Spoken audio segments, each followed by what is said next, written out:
Assalamualaikum warahmatullahi wabarakatuh. Selamat pagi pemirsa. Selain 3 berita tadi, kami juga hadir dengan beragam informasi menarik lain.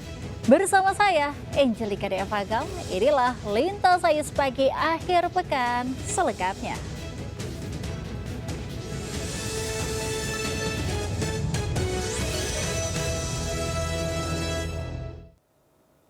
Pemirsa, seorang pria ditangkap warga lantaran terpergok membawa kabur sepeda motor yang terparkir di depan warung kelapa di Tambora, Jakarta Barat pada Jumat malam.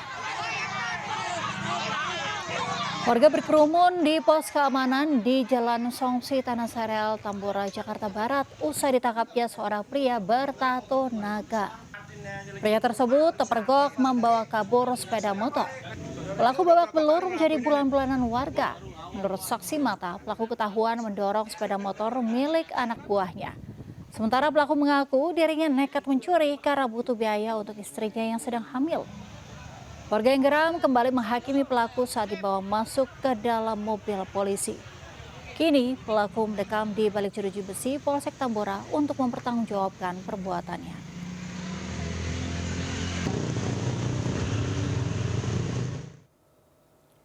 Pemirsa, 5 rumah di kawasan padat penduduk di Kelurahan Cililitan, Kecamatan Keramajati, Jakarta Timur terbakar pada Jumat dini hari.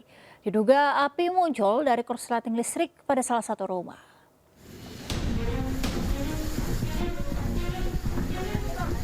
Kobaran api begitu cepat membesar dan membakar sejumlah rumah di kawasan padat penduduk di Kelurahan Cililitan, Kecamatan Keramajati, Jakarta Timur pada Jumat dini hari. Petugas pemadam langsung berupaya melokalisir api agar tidak meluas. Warga pun bahu-membahu mencoba memadamkan api dengan alat seadanya untuk membantu proses pemadaman. Total ada 5 rumah yang terbakar dalam peristiwa ini. Belum diketahui pasti penyebab kebakaran, namun diduga api muncul dari korsleting listrik pada salah satu rumah. Bangunan itu kebanyakan terbuat dari triplek dan kondisi panas ini triplek itu akan lebih cepat menjadikan bahan bakar dan akan menimbulkan bahan bakar dan mempercepat perjalanan. Tapi dengan Tidak ada korban luka maupun jiwa dalam peristiwa kebakaran ini. Setelah menerjunkan 15 unit mobil pemadam beserta puluhan personil, api berhasil dipadamkan 1 jam kemudian. Dari Jakarta, Rizky Falufi Anyus melaporkan. Pemirsa, sepasang sejoli diamankan Subdit Jatanras Ditreskrim Polda Metro Jaya usai video aksi keduanya yang nekat mencuri kacamata di pusat perbelanjaan viral di media sosial. Diduga keduanya sudah kerap mencuri.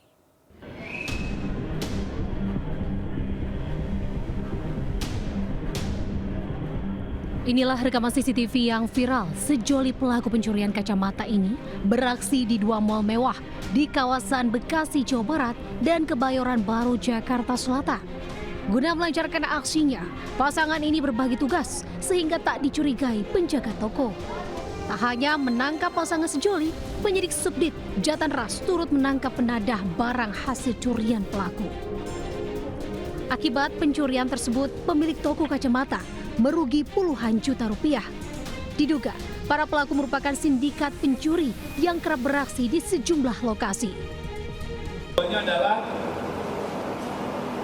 eksekutor atau yang melakukan pencurian di beberapa TKP. Jadi ini merupakan sindikat, ya, sindikat pencurian di Bekasi, kemudian mal di Jakarta Utara, sama sebuah mal di Jakarta Selatan. Kemudian barang-barangnya dijual ke tersangka HS. Pasangan pelaku pencurian kacamata dijerat pasal tentang pencurian. Sementara seorang penadah dijerat pasal 480 KUHP dengan ancaman hukuman 5 tahun penjara. Di Jakarta Selatan, Helmi Sayangbati melaporkan. Pemirsa, seorang pria dengan jaket warna biru melakukan aksi pencurian di sebuah counter HP di Banjarnegara, Jawa Tengah. Aksinya ini sempat terekam kamera CCTV counter dan viral di media sosial.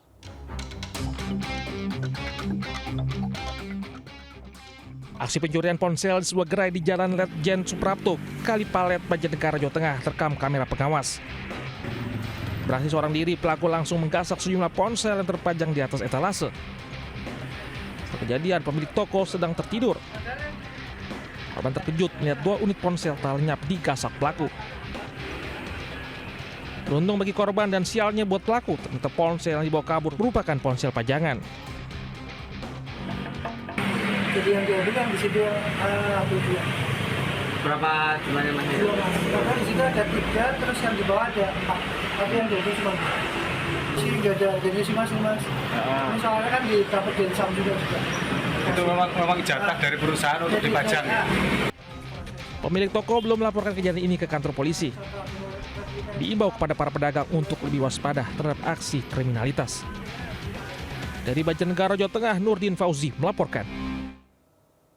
Pemirsa, pedagang keliling mainan tertangkap basah melakukan aksi asusila kepada anak perempuan berusia 8 tahun di Makassar, Sulawesi Selatan. Sementara di Garut, viral seorang pria melecehkan perempuan penumpang angkot.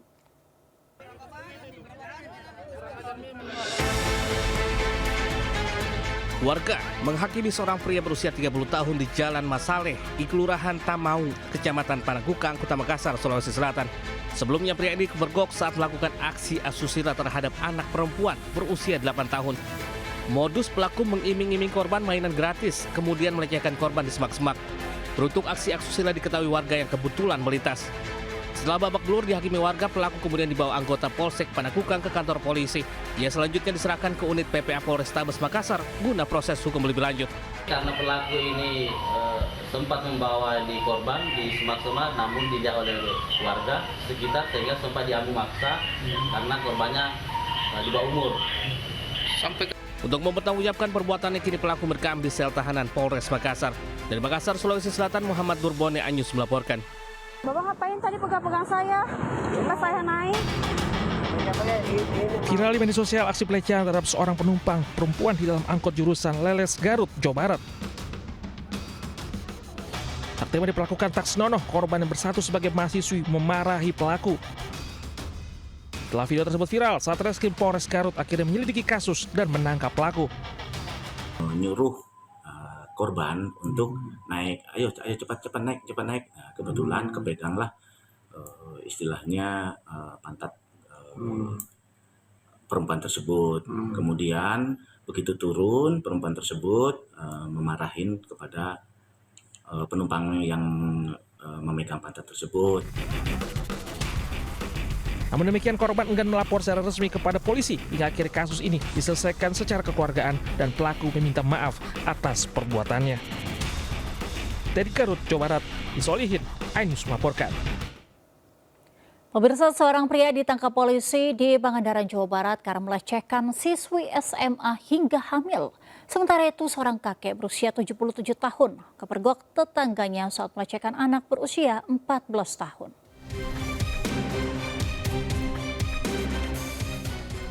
Inilah pelaku pencabulan yang berhasil ditangkap unit PPA Polres Pangandaran. Pria berinisial AA, 22 tahun, warga Kecamatan Parigi, Tenggarai telah berbuat asusila kepada seorang remaja putri yang masih berstatus pelajar kelas 1 SMA. Diketahui aksi bermula pada bulan Juni 2024 saat korban menginap di rumah tersangka yang merupakan teman dari adiknya sendiri. Pelaku menyeret korban yang takut dan tak berani melawan lalu melecehkannya.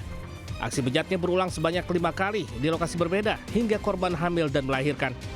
Sudah sebanyak 5 kali. TKP yaitu di rumah tersangka, yaitu AA, yang diketahui sekitar bulan Juni 2024. Pelaku dijerat pasal perlindungan anak dengan ancaman hukuman 15 tahun penjara. Dari Pangandaran, Jawa Barat, Irfan Ramdiansyah, iNews melaporkan. Pemirsa, viral dua sejoli terekam video amatir saat bercumbu di alun-alun Kabupaten Pandeglang, Banten. Aksi ini kerap terjadi diduga lantaran alun-alun minim lampu penerangan.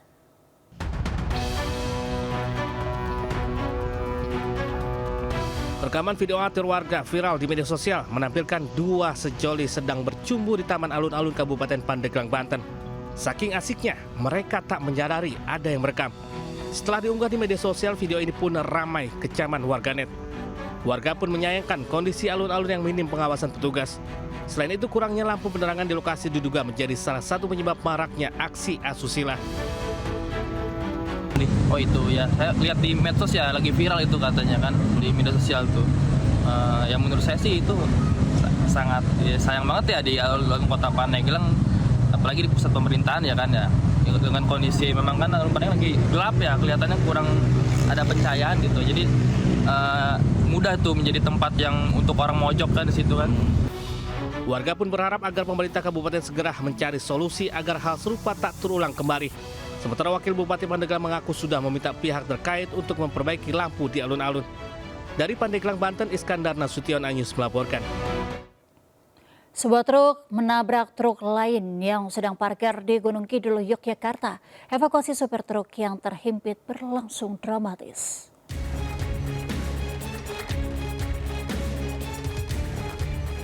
Seperti inilah evakuasi Sarifudin, warga Dempel Kalibawang, Wonosobo yang terjepit truk usai mengalami kecelakaan di Jalan Jogja, Wonosari. Evakuasi dilakukan oleh petugas damkar dan juga PMI dengan cara manual. Beruntung korban berhasil diselamatkan dalam kondisi hidup dan mengalami sejumlah luka. Korban langsung dilarikan ke Rumah Sakit Umum Daerah Gunung Kidul untuk mendapatkan penanganan medis. Diketahui kejadian berawal ketika truk bermuatan kayu yang dikemudikan korban melaju dari arah Jogja menuju Wonosari. Sampainya di lokasi kejadian yang merupakan jalur lurus, truk menabrak tronton yang tengah terparkir di pinggir jalan.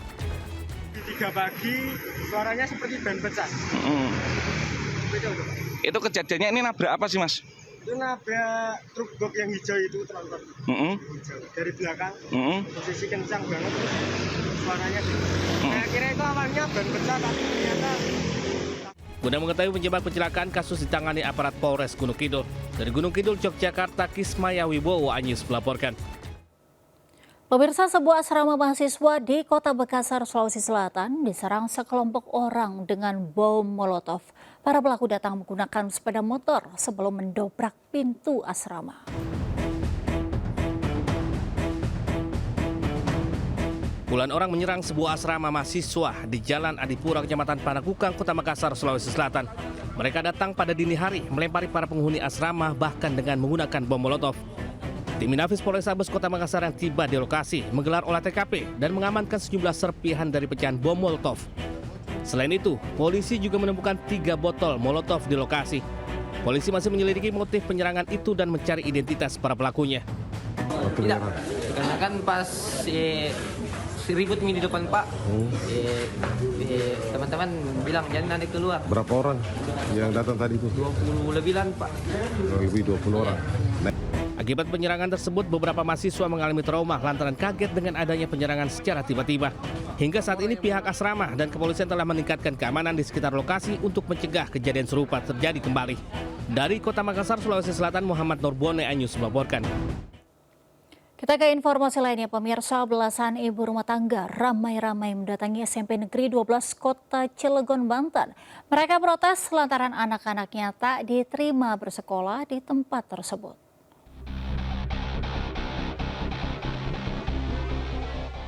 Belasan emak-emak ramai mendatangi SMP Negeri 12 Kota Cilegon di Kecamatan Purwakarta, Kota Cilegon, Banten. Mereka menyuarakan aspirasi mereka lantaran anak-anaknya tidak diterima di sekolah ini pada saat sistem penerimaan murid baru dibuka. Padahal jarak rumah maupun nilai yang dilampirkan pada saat pendaftaran sudah memenuhi kriteria. Namun karena tidak ada perwakilan pihak sekolah yang bisa ditemui, mereka kemudian menggeruduk kantor Dinas Pendidikan dan Kebudayaan Kota Cilegon. Mereka pun menyampaikan keluh kesahnya karena khawatir anak-anaknya tak bisa melanjutkan pendidikannya ke jenjang yang lebih tinggi pasca lulus dari sekolah dasar. Menanggapi hal ini, pihak Dindikbud Kota Cilegon menyatakan akan berusaha memperjuangkan para anak yang tidak diterima di SMPN 12 Kota Cilegon. Tahun ajaran saat ini SMPN 12 Kota Cilegon hanya membuka 4 rombongan belajar atau rombel dengan kuota maksimal 35 orang per rombel lantaran kekurangan ruangan kelas. Dari Cilegon, Banten, Iskandar Nasution, Anyus melaporkan. Pemirsa, hari kedua pencarian korban kapal KMP Tunu Pratama Jaya yang tenggelam di perairan Selat Bali, tim SAR Pos Jembrana melakukan penyisiran dengan memfokuskan ke arah selatan pelabuhan Gilimanuk dalam radius 20 mil laut.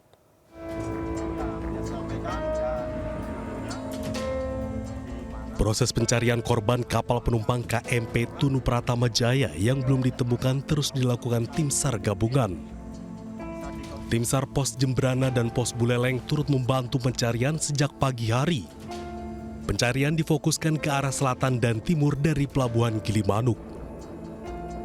Hal ini dikarenakan sebelumnya arus laut selatan Bali yang bergerak ke arah selatan membuat para korban banyak ditemukan terdampar di areal pantai Pebuahan, Desa Banyu Biru, dan Pelabuhan Gilimanuk dengan radius 20 mil laut. Sementara itu, jumlah korban hingga saat ini sebanyak 35 orang, di mana korban selamat 29 orang dan 6 orang ditemukan meninggal dunia. Hingga saat ini posisi bangkai kapal belum ditemukan dan diperkirakan tenggelam di dasar laut. Sementara suasana di posko pengaduan Gilimanuk cukup lengang, hanya ada sejumlah petugas gabungan yang terus siaga. Dari Jembrana, Bali, Nyoman Sudika, iNews melaporkan. Pemirsa, jasad staf pidana khusus Kejari Simalungun yang hanyut di Sungai Silau, Asahan, Sumatera Utara ditemukan sejauh 3 km dari lokasi korban tenggelam. Sementara satu korban hanyut lainnya juga telah ditemukan.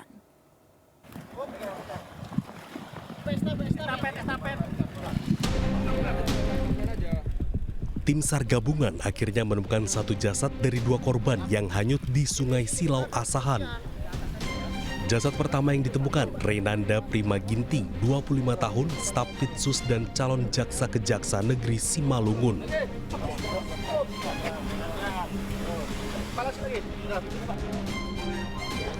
Jasad korban ditemukan tim SAR 3 km dari titik korban tenggelam dengan kondisi tersangkut di kayu di pinggir sungai. Sementara jasad kedua yang ditemukan bernama Muhammad Safari, 42 tahun, warga Jalan Pelita, Kisaran, Asahan, Sumatera Utara, Jumat pagi. Korban ditemukan sejauh 4 km dari titik korban tenggelam dan hanyut terbawa arus Sungai Silau. Sebelumnya, korban hanyut saat berupaya menyelamatkan staf Pitsus Kejari Simalungun, Reynanda. Pada pukul 10.00 dengan radius 4 km dari titik tenggelamnya korban. Yang kedua, korban dalam keadaan meninggal dunia. Demikian. Untuk kondisi penemuan korban itu nyangkut. Sebelumnya, staf pidana khusus Kejaksaan Negeri Simalungun hanyut saat berusaha mengejar terduga korupsi Kepala Desa Banjar Hulu, Simalungun di Sungai Silau, Asahan, Sumatera Utara.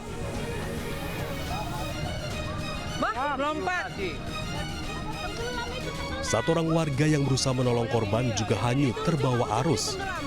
Sementara Kepala Desa yang nyaris ikut tenggelam selamat. Dari Asahan, Sumatera Utara, Ulil Amri, iNews melaporkan.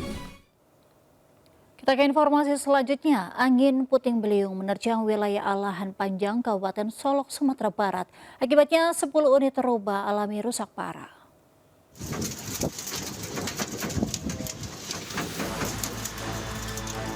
Detik-detik saat angin puting beliung menerjang permukiman di Nagari Air Dingin, Kecamatan Lembah Gumanti, Kabupaten Solok, terekam kamera warga. Pusaran angin memorak-porandakan atap rumah warga hingga terbang. Satu unit rumah ambruk akibat diterjang angin kencang.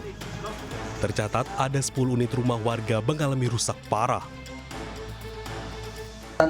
Terjadi angin puting beliung menimpa Nagari Air Dingin yang mengakibatkan sekitar 10 buah rumah rusak, terutama bagian atapnya, dan satu komplek pasar. Tidak ada korban jiwa dalam peristiwa ini. Dari Kabupaten Solok, Sumatera Barat, Budi Sunandar, iNews melaporkan. Pemirsa, Kepolisian Negara Republik Indonesia sukses menggelar upacara dan syukuran Hari Bayangkara ke-79 di kawasan lapangan Silang Monas, Jakarta Pusat. Momen perayaan ini turut dihadiri sejumlah tokoh nasional, salah satunya PLT Sekjen Partai Perindo Andi Yuslim Patawari. Sekjen Partai Perindo yang juga Wakil Ketua Umum Kadin Indonesia Andi Yuslim Patawari turut hadir memeriahkan perayaan HUT Bayangkara ke-79 di kawasan lapangan Silang Monas, Jakarta Pusat. Pria yang akrab disapa AYP ini berharap di usianya yang ke-79, Polri menjadi institusi yang lebih dekat dengan masyarakat, serta mampu memberikan rasa aman dan manfaat bagi masyarakat. Polri adalah profesi yang luhur, di situ mengajarkan tentang keberanian, karakter, integritas. Karena Polri merupakan institusi yang harus menjaga keamanan, stabilitas dalam segala hal. Dan tentu sebagai masyarakat kita berterima kasih atas kinerja Polri selama ini. Semoga Polri semakin profesional. Kita memang mengambil tema Polri untuk masyarakat dan alhamdulillah hari ini kita bisa berinteraksi dengan masyarakat banyak dan tentunya sesuai dengan apa yang menjadi arahan Bapak Presiden, Bapak Polri harus terus maju dan lebih dekat serta melayani masyarakat. Itu merupakan direktif yang harus kita tindak lanjuti. Mengusung tema Polri untuk masyarakat yang mencerminkan semangat pengabdian dan transformasi institusi, HUT Bayangkara ke-79 dimeriahkan dengan parade dari berbagai kesatuan. Dan yang paling fenomenal penampilan robot-robot polisi sebagai bukti adaptasi Polri dalam menyikapi perkembangan teknologi. Tim Liputan iNews melaporkan. Pemirsa, Gubernur Jakarta Pramono Anung meresmikan rute baru layanan Trans Jabodetabek trayek Bekasi Duku Atas via Tol Becakayu. Pramono Anung didampingi Wali Kota Bekasi Tri Adianto meresmikan Trans Jabodetabek Koridor B25 yang rutenya mulai dari Bekasi melewati Tol Becakayu, lalu masuk ke Jalan DI Panjaitan hingga ke Duku Atas. Tahap awal ada 15 bis yang disiapkan untuk melayani penumpang. Rute Trans Jabodetabek Koridor B25 membentang sepanjang 53 km akan melewati 29 titik halte dari Bekasi hingga ke Jakarta. Waktu tempuh diperkirakan sekitar 70 menit pada saat jam sibuk. Tarif yang dikenakan mengikuti ketentuan Trans Jabodetabek, mulai Rp2.000 hingga Rp3.500 per penumpang. Diharapkan layanan rute baru ini dapat meningkatkan konektivitas antar wilayah, khususnya dari Kota Bekasi menuju pusat kegiatan bisnis kawasan Sudirman Kuningan.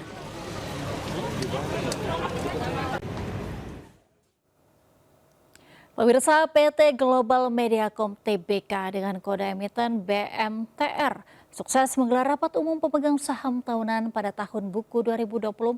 Dalam rupsi ini, para investor menyetujui dan menerima baik laporan tahunan perusahaan tahun buku yang berakhir 31 Desember 2024. Rapat Umum Pemegang Saham Tahunan atau RUPST tahun buku 2024 PT Global Mediacom Tbk dihadiri langsung oleh Eksekutif Chairman MSI Group sekaligus Direktur Utama PT Global Mediacom Tbk Haritanu Sudibyo. Dalam rapat tersebut, para pemegang saham menyetujui dan mengesahkan beberapa mata acara, diantaranya pendapatan perseroan di tahun buku 2024 sebesar 10,5 triliun rupiah. Pendapatan yang diraih perseroan 71%-nya bersumber dari program reguler, dengan pendapatan iklan mencapai 76% bersumber dari program reguler. Sumber pendapatannya juga masih baik karena 71% daripada revenue di kanan atas yang bisa dilihat itu masih dominasi oleh program reguler. Ya, kalau program reguler itu mendominasi pendapatan, itu artinya stabil. Program spesial hanya 29%. Kemudian kalau kita lihat tipe iklan di program reguler itu 76%, sedangkan non reguler itu 4%. Saya ingin menegaskan bahwa ini adalah situasi yang sehat. Meskipun dalam kondisi kita tahu konsumer bisnis di Indonesia itu menurun. Dalam rapat ini, pemegang saham juga menyetujui penggunaan keuangan tahun buku 2024 akan dipakai untuk pengembangan perseroan tahun 2025. Selain itu, para investor juga menyetujui dan mengesahkan pengangkatan kembali susunan direksi dan komisaris yang mulai berlaku setelah RUPS selesai. Dari Jakarta, Riki Anwardi, iNews melaporkan. Dari informasi mancanegara, pemirsa, Amerika Serikat ingin mengambil alih Gaza dari Israel. Hal ini disampaikan Presiden AS Donald Trump yang sampaikan akan memindahkan warga Palestina dari Gaza.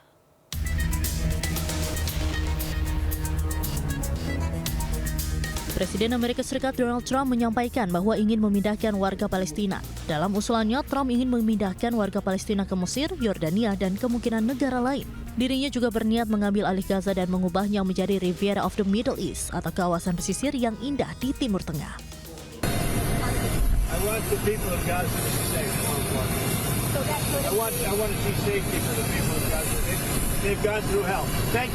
Sementara itu, Mesir dan sejumlah negara di Arab sedang menyusun rencana membangun kembali Gaza dan memastikan warga Palestina tetap berada di wilayah tersebut tanpa harus mengungsi. Rencana ini muncul sebagai respon pernyataan Trump yang ingin memindahkan warga Palestina. Negara Arab ingin membangun mekanisme pemerintahan di jalur Gaza tanpa keterlibatan Hamas. Sementara itu pemirsa, Hamas masih mendalami usulan gencatan senjata dengan Israel. Usulan gencatan senjata itu disampaikan langsung oleh Presiden Amerika Serikat Donald Trump.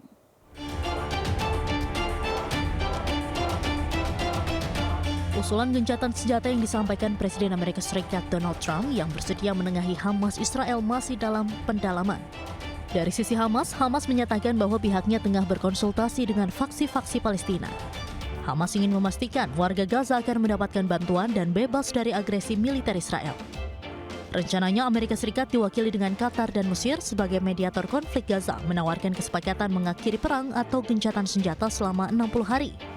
Dalam unggahan di media sosial, Trump menyatakan Israel menyanggupi dan menerima usulan tersebut, namun tidak dengan Hamas, mengingat Israel pernah mengingkari gencatan senjata sebelumnya. Pemirsa, skuad Garuda akan kedatangan pemain naturalisasi baru asal Belanda untuk mengisi daya gebrak sektor penyerang. Mauro Zilstra dikabarkan akan menjalani proses naturalisasi dalam waktu dekat.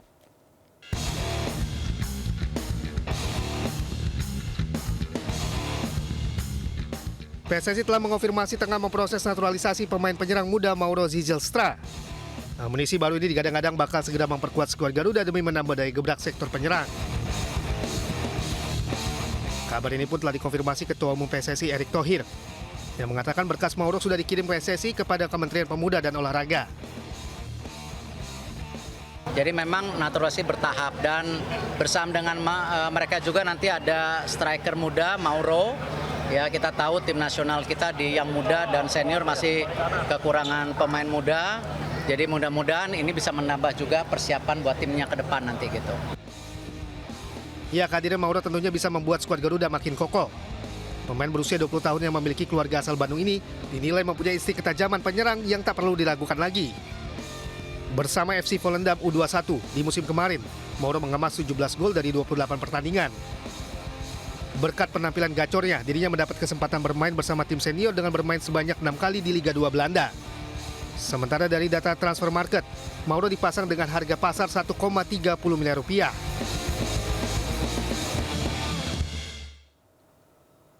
Pemirsa, tim Liga Indonesia All Star memanaskan mesin mereka menjelang turnamen pramusim Piala Presiden 2025.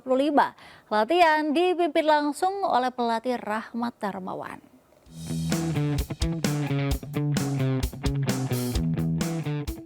Skuad Liga Indonesia All Star menggelar latihan terbuka perdana jelang Piala Presiden 2025. Sesi latihan berlangsung di Stadion PT IKA Jakarta pada Kamis malam dan dipimpin langsung oleh pelatih terpilih Rahmat Darmawan. Dari 30 pemain yang masuk dalam skuad ini, baru 24 pemain yang hadir dalam sesi latihan. Pada sesi ini, Coach RD fokus dalam strategi pertandingan sembari mengembalikan kondisi fisik bagi para pemain yang baru bergabung selepas libur kompetisi. Jadwal kita, program kita ada simulasi dan kita buat tactical game plan lebih ke sana tadi, dan perkembangannya pemain memang ada yang baru hari ini bergabung latihan dengan kita, ada 3 pemain, tapi yang selebihnya semuanya dari awal sudah ikut. Secara keseluruhan saya cukup puas dengan kondisi mereka seorang profesional, mereka tidak kehilangan total, mereka punya kondisi fisik dan itu diperlihatkan dalam latihan tadi. Mereka sangat agresif dan saya berharap tentu perkembangan ini terus bisa mereka jaga sampai hari pertandingan nanti. Dari tim pelatih juga sudah memberikan kami materi latihan yang untuk mengembalikan fisik kami, karena juga kami dalam keadaan libur sebelumnya. Jadi tetapi semua dari kami juga menjaga kondisi, dan di sini coach RD juga memberikan kami untuk maintenance fisik kami. Jadi saya rasa tidak ada masalah untuk pertandingan di Piala Presiden ini. Skuad Liga Indonesia All-Star ini akan masuk dalam grup A bersama juara bertahan Arema FC dan tim asal Inggris yang dibela Marcelino Ferdinand dan Ole Romeni, Oxford United. Liga Indonesia All-Star akan menghadapi Oxford United pada 6 Juli di Stadion Utama Gelora Bung Karno, Jakarta. Setelahnya mereka akan menghadapi Arema FC di Stadion Sijalak Harupat, Bandung, Jawa Barat pada 10 Juli mendatang. Dari Jakarta, Henry Aprila, Pandu Priyo Aji, iNews melaporkan. Pemirsa, melukis dengan cat air sudah biasa ya. Namun bagaimana jadinya jika melukis di atas kanvas dengan menggunakan ampas kopi? Ini baru unik. Nah, salah satu sanggar lukis di Tangerang Selatan, Banten menyulap bahan baku ampas kopi menjadi sesuatu yang memiliki nilai lebih. Berikut informasinya untuk Anda.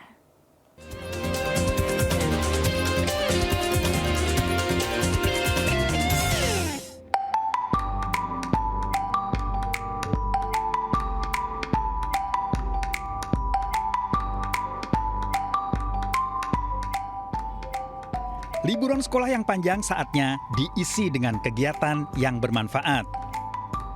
Eits, tapi ada yang berbeda kali ini. Ampas kopi menjadi bahan baku utama. Ya, sebuah sanggar lukis berkolaborasi dengan salah satu hotel di kawasan Alam Sutera Tangerang, Banten ini menggelar kegiatan edukatif melukis menggunakan ampas kopi. Mengangkat tema lingkungan hidup, lebih dari 50 peserta mulai dari usia sekolah dasar hingga mahasiswa sangat antusias mengikuti kegiatan ini. Kita mainnya dari tipis atau tebal, itu dilihat dari kadar kopinya. Kemudian yang terakhir mereka membuat finishing. Nah, kalau perwarnaan dan finishing bedanya, yang finishing biasanya lebih tebal. Ampas kopi dari biji kopi Siliwangi, Jawa Barat sengaja dipilih untuk dimanfaatkan kembali pihak hotel yang telah memiliki Green Key Certification. Apalagi untuk tamu kita, biasanya kan untuk minum kopi biasanya. Nah, daripada kopi ini terbuang, kita berencana untuk supaya kopi ini supaya bisa lebih baik lagi dikelolanya. Melukis dengan menggunakan bahan daur ulang menjadi pengalaman yang tak terlupakan bagi para peserta. Gambarnya temanya tuh tentang lingkungan hidup gitu. Jadi saya di sini gambar beberapa orang lagi bersantai di bawah pohon gitu. Menurut aku melukis pakai kopi itu seru banget. Soalnya pengalaman baru ya. Kan biasanya kita catnya pakai acrylic paint. Seru kan kegiatannya? Nah, saatnya ajak anak Anda tetap aktif dan melakukan kegiatan yang positif di momen liburan ini ya. Dari Tangerang, Aulina Iyasya dan Yudi Richard, iNews melaporkan. Kita beralih ke informasi lainnya, pemirsa. Seorang anak berkebutuhan khusus hilang usai meninggalkan rumahnya di Jalan Haji Nazir, Srengseng, Jakarta Barat. Orang tuanya telah berusaha mencari namun tak kunjung ditemukan.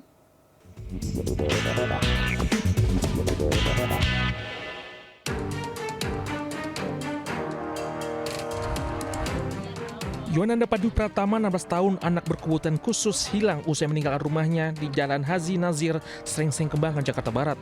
Pada 17 Juni 2025, ia berpamitan untuk pergi jajan di warung dekat rumahnya, namun hingga kini tak kunjung kembali.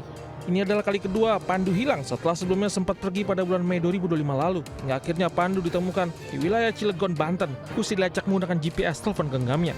Namun kali ini Pandu pergi tanpa membawa telepon genggam, sehingga kedua orang tuanya hanya bisa berkeliling mencari keberadaan sang anak. Ya kita muter-muter ke Meruya, sampai ke Pertukangan, ke Bonjeruk, kita puterin gitu. Sama sekali nggak ketemu. Itu berarti hilangnya pada tanggal berapa, Bu? Selasa 17 Juni sekitar pukul setengah 4 jam 4 sore. Setengah 4 jam 4 sore ya. Kalau untuk Dua orang tua berharap bagi warga melihat Pandu agar bisa melaporkan dan mengantarkannya ke pihak keluarga atau ke kantor kepolisian terdekat. Dari Jakarta, Miftahul Gani melaporkan. Pemirsa, konvoi perguruan pesilat di Kota Malang ricuh hingga 1 pesilat tewas tertusuk dan 2 orang terluka. Tak berselang lama seorang warga pelaku penusukan diringkus polisi.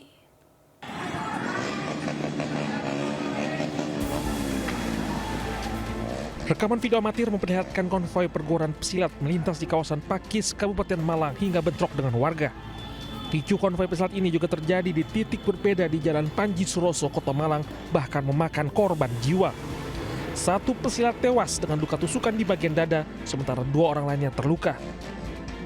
Tak berselang lama polisi meringkus pelaku berinisial MR.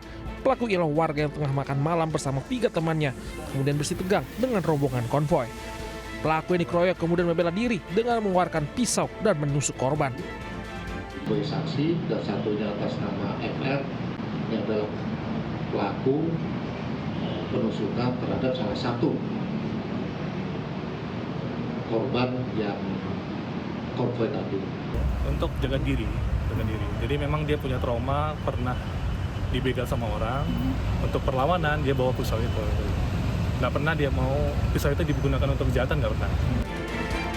Polisi menyatakan pengamanan seperti penyekatan sudah dilakukan, namun adanya dugaan euforia berlebihan saat konvoi menyebabkan kericuan terjadi. Akibat perbuatannya, pelaku dijerat pasal 351 tentang penganiayaan mengakibatkan meninggal dunia dan luka berat, ancaman hukuman 7 tahun pidana penjara. Dari Malang, Jawa Timur, Denny Irwansyah, iNews melaporkan. Pemirsa, ratusan warga geruduk pelayanan RSUD Cabang Bungin, Kabupaten Bekasi, Jawa Barat. Aksi tersebut buntut adanya dugaan ketidakprofesionalan dalam pelayanan kesehatan serta dugaan pelecehan oleh oknum dokter.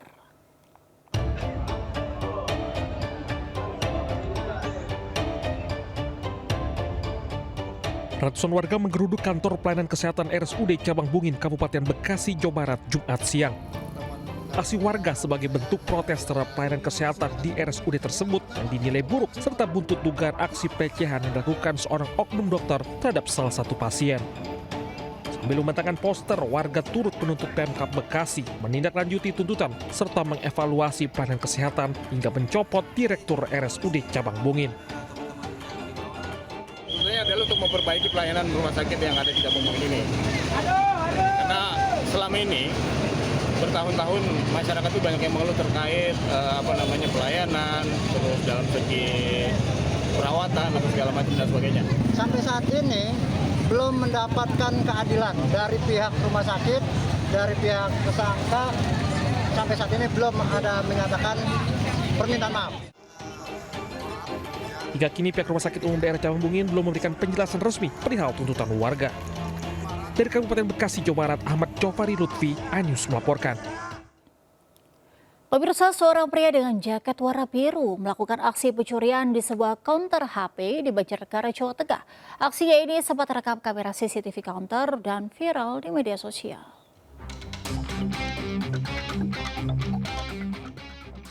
Aksi pencurian ponsel di sebuah gerai di Jalan Letjen Suprapto, Kalipalet, Banjarnegara, Jawa Tengah terekam kamera pengawas.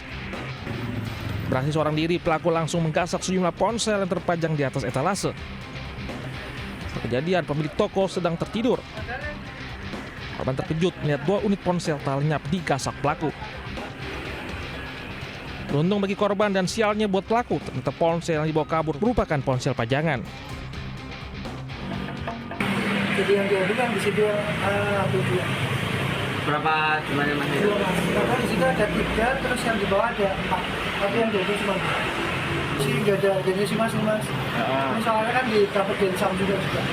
Itu memang jatah dari perusahaan untuk dipajang. Pemilik toko belum melaporkan kejadian ini ke kantor polisi. Diimbau kepada para pedagang untuk lebih waspada terhadap aksi kriminalitas. Dari Banjarnegara, Jawa Tengah, Nurdin Fauzi melaporkan. Pedagang keliling mainan tertangkap basah melakukan aksi asusila kepada anak perempuan berusia 8 tahun di Makassar, Sulawesi Selatan. Sementara di Garut, viral seorang pria lecehkan perempuan penumpang angkot.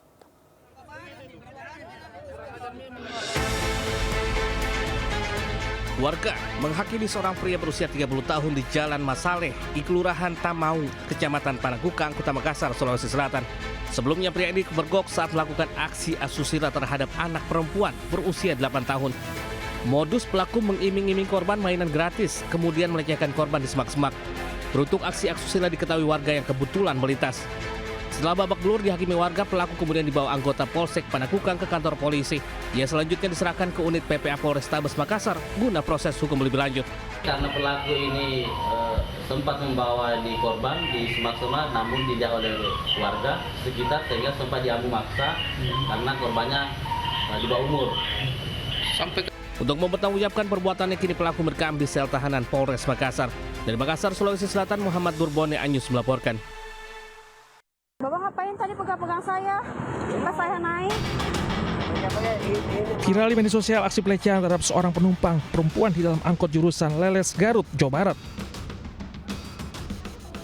Tak terima diperlakukan tak senonoh, korban yang bersatu sebagai mahasiswi memarahi pelaku. Setelah video tersebut viral, Satreskrim Polres Garut akhirnya menyelidiki kasus dan menangkap pelaku.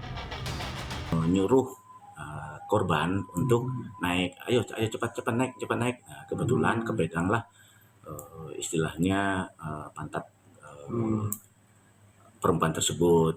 Kemudian begitu turun, perempuan tersebut memarahin kepada penumpang yang memegang pantat tersebut. Namun demikian, korban enggan melapor secara resmi kepada polisi hingga akhir kasus ini diselesaikan secara kekeluargaan dan pelaku meminta maaf atas perbuatannya. Dari Garut, Jawa Barat, Isolihin, iNews melaporkan. Peristiwa tadi sekaligus menutup Lintas News pagi akhir pekan hari ini. Dan pemirsa, berita-berita tadi juga dapat Anda baca selengkapnya melalui portal okezone.com. Sesaat lagi Anda bisa menyaksikan serangkaian peristiwa lain di program Jurnal Lintas News Pagi bersama rekan saya, Aulina Iyasha. Saya Angelika Deavaga undur diri. Selamat pagi, selamat menikmati akhir pekan Anda, dan wassalamualaikum warahmatullahi wabarakatuh.